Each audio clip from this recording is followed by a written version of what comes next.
જે આયુષ્માન કાર્ડ હોય છે એ કાર્ડમાં પણ અનેક રજૂઆતો છે કે અમુક પ્રકારની સારવારો નથી થતી અને એ કાર્ડ ઘણી જગ્યાએ ચાલતા નથી કે અમને પૂરતો પગાર નથી આપવામાં આવતો, સમય જતો રહ્યા પછી બે ત્રણ મહિને પગાર આપવામાં આવે છે। ત્યારે આવી જે એજન્સીઓ જે શોષણ કરે છે એ પણ ફરિયાદ આજે અમને મળી છે। ત્યારે આવનાર દિવસોમાં એ એજન્સી સામે પણ પગલાં લેવા માટે અને અહીંની જગ્યાઓ ભરવા માટે અમે સરકારશ્રીને રજૂઆત કરીશું। હવે મહિનામાં 200 ડિલિવરી માત્ર અહીંયા થાય છે, એના પરથી તમે વિચાર કરો, એના ગાયનોકોલોજિસ્ટ નથી, સોનોગ્રાફી કોઈ ડિલિવરી પ્રસૂતિ સગર્ભા બહેનોની સોનોગ્રાફી નથી કરી શકતા। આ અમારા માટે ખૂબ જ ગંભીર બાબત છે। સરકાર એક બાજુ અમૃત મહોત્સવ મનાવી રહી છે, આઝાદીના 78 વર્ષ થયા અને અમારે ત્યાં સોનોગ્રાફી ના ચાલે તો આ દુઃખની બાબત છે। કરોડોનું અમારું ડીએમએફ ફંડ આવે છે, આ ડીએમએફ ફંડ ક્યાં વપરાય છે હમણાં જ હું જિલ્લા આયોજન અધિકારી પાસે માહિતી માગીશ। તો આ જ આદિવાસી વિસ્તારોની પરિસ્થિતિ છે, દાહોદ હોય, છોટાઉદેપુર હોય કે નર્મદા હોય, પણ સરકારને એમાં જરાય રસ નથી। સરકાર માત્ર ને માત્ર એમના તાઇફાઓમાં પડે છે। આજે ગરીબ કલ્યાણ મેળાઓ વર્ષોથી કરે છે, શું ફાયદો થયો આદિવાસીઓને? આમ આદમી પાર્ટીના ડેડિયાપાડાના ધારાસભ્ય ચૈતર વસાવા આજે છોટાઉદેપુર જનરલ હોસ્પિટલની મુલાકાતે આવ્યા છે। એમની સાથે સીધી વાત કરીશું। ચૈતરભાઈ, તમે અચાનક અહીંયા આવ્યા છો, શું કહેશો, કેવી સુવિધા જોવા મળી? અમે છોટાઉદેપુર જિલ્લાની મુલાકાતે હતા, એટલે અહીંના સ્થાનિક આગેવાનોની રજૂઆત હતી કે જે પીએમ જે આયુષ્માન કાર્ડ હોય છે એ કાર્ડમાં પણ અનેક રજૂઆતો છે કે અમુક પ્રકારની સારવારો નથી થતી અને એ કાર્ડ ઘણી જગ્યાએ ચાલતા નથી। બીજું કે મહેકમ પ્રમાણે જે જગ્યાઓ ભરાવી જોઈએ એ જગ્યાઓ અહીંયા ખાલી છે, જે મહત્ત્વની જગ્યાઓ છે, જેમ કે પ્રસૂતિ વિભાગ, ગાયનાકોલોજિસ્ટ નથી એટલે એમનું સોનોગ્રાફી મશીન પણ નથી ચાલતું, સાથે સિકલ સેલ એનેમિયા અહીંયા ખૂબ મોટા પ્રમાણમાં બાળકોમાંથી માંડીને બધામાં છે, છતાં અહીંયા એના એનેમિયાનું ટેકનિશિયનો નથી, એનું મશીન નથી ચાલતું। એવી રીતે આંખના ડૉક્ટર નથી। ઘણા એવા વિભાગો છે કે જેના જે જનરલ સર્જક પણ નથી અહીંયા। તો આવી અનેક પ્રશ્નો અહીંયા ઉપસ્થિત થયા છે।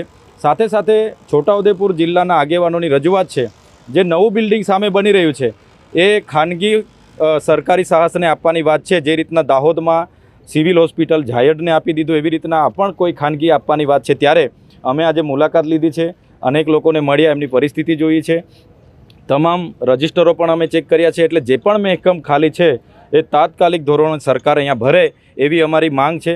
અને જેટલા પણ સાધન સામગ્રી અહીંયા નથી એ એજન્સી જેને પણ આપી છે કરાર આધારિત કર્મચારીઓની તાત્કાલિક ધોરણે ટેકનિશિયનની ભરતી કરે। અને ઘણા અહીંયા કર્મચારીઓ અમને મળ્યા, કરાર આધારિત કર્મચારીઓ, કે અમને પૂરતો પગાર નથી આપવામાં આવતો, સમય જતો રહ્યા પછી બે ત્રણ મહિને પગાર આપવામાં આવે છે। ત્યારે આવી જે એજન્સીઓ જે શોષણ કરે છે એ પણ ફરિયાદ આજે અમને મળી છે। ત્યારે આવનાર દિવસોમાં એ એજન્સી સામે પણ પગલાં લેવા માટે અને અહીંની જગ્યાઓ ભરવા માટે અમે સરકારશ્રીને રજૂઆત કરીશું। પરંતુ ચૈતરભાઈ, મહત્વની વાત એ છે કે જે સરકાર છે આરોગ્યલક્ષી સુવિધા માટે કરોડો રૂપિયાની ગ્રાન્ટ ફાળવતી હોય છે। છોટાઉદેપુર જિલ્લાનું જિલ્લા મથકનું મુખ્ય હોસ્પિટલ આ ગણાય છે, અહીંયા વર્ષોથી ડૉક્ટરોની અછત છે, સરકારમાં કેવી રજૂઆત કરશો? તમે જોયું હશે, પ્રસૂતિ એટલે અમારા લોકો સૌથી વધારે ડિલિવરી માટે અહીંયા આવતા હોય છે।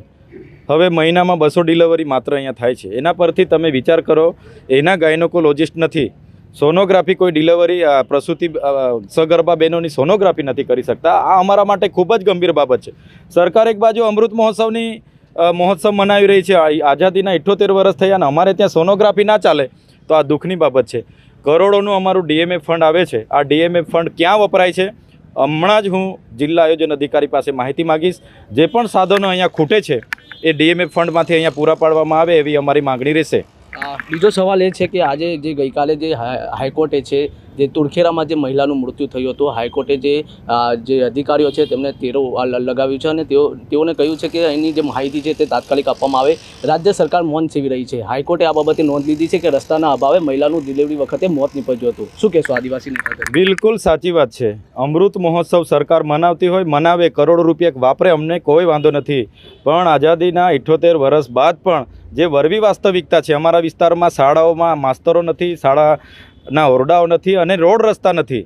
આ તમે નુરખેડાની ઘટના કવાંટ તાલુકાની જોઈ, જે માટે 108 પણ એ ગામમાં પહોંચી નથી શકતી, એટલા માટે પ્રસૂતિની જે પીડાઓ મહિલાને થઈ અને ગામના લોકો એને ઝોલી લઈને નીકળ્યા અને રસ્તે એ વધારે પીડાઓના લીધે, સારવાર ન મળવાના લીધે મહિલાનું મૃત્યુ થઈ ગયું। હવે નાના બાળકે પોતાની માં ગુમાવી દીધી, આખો પરિવાર વિખરાઈ ગયો। તો આ ખૂબ જ ગંભીર બાબતો છે। કેમ સરકાર આદિવાસી વિસ્તારોમાં આવો અન્યાય કરે છે? એટલા માટે જ અમે કહીએ છીએ કે સોનોગ્રાફી હોય, એક્સરે હોય, દાંતનું મશીન હોય, કે જે પણ મશીનો, તમામ મશીનો કાર્યરત હાલતમાં જોઈએ અમને. અગર સરકાર આવનાર દિવસોમાં અહીંયા યોગ્ય સારવાર નથી કરતી, અહીંનું મહેકમ નથી ભરી આપતી ને કરાર આધારિત કર્મચારીઓ પણ નથી ભરાતા, તો આવનાર દિવસોમાં અમને લાગે છે કે અહીંયા અમારે આંદોલન પર બેસવું પડે. અને આજે પણ સરકાર જે નવું બિલ્ડિંગ જે કરોડોના ખર્ચે, સરકારી ખર્ચે, પ્રજાના ટેક્સે બને છે, આવનાર દિવસોમાં એને ખાનગી સાહસને આપવાની વાત કરે છે. અમે કદાપી ચલાવી નથી લેવાના. અમે આ ખાનગી સાહસને આપી દઈ પછી અમારા લોકો ક્યાં કે કોની પાસે એટલા પૈસા છે તો અહીંયા સારવાર કરાવવા આવે. એટલા માટે જ કહીએ છીએ નાની નાની સારવારો માટે, રિપોર્ટો માટે અહીંના લોકોને વડોદરા જવું પડે તે નહીં જવું પડે. અહીંયા પૂરતા સાધનો, પૂરતું મહેકમ અને પૂરતી સારવાર મળી રહે એ બાબતને લઈને અમે સરકારશ્રીને રજૂઆત કરવાના છે. હાઈકોર્ટે તુર્ખેરાની મેટરને લઈને જે અધિકારીઓ છે તેમને નોટિસ ફટકારી છે અને તેનો જવાબ માંગ્યો છે.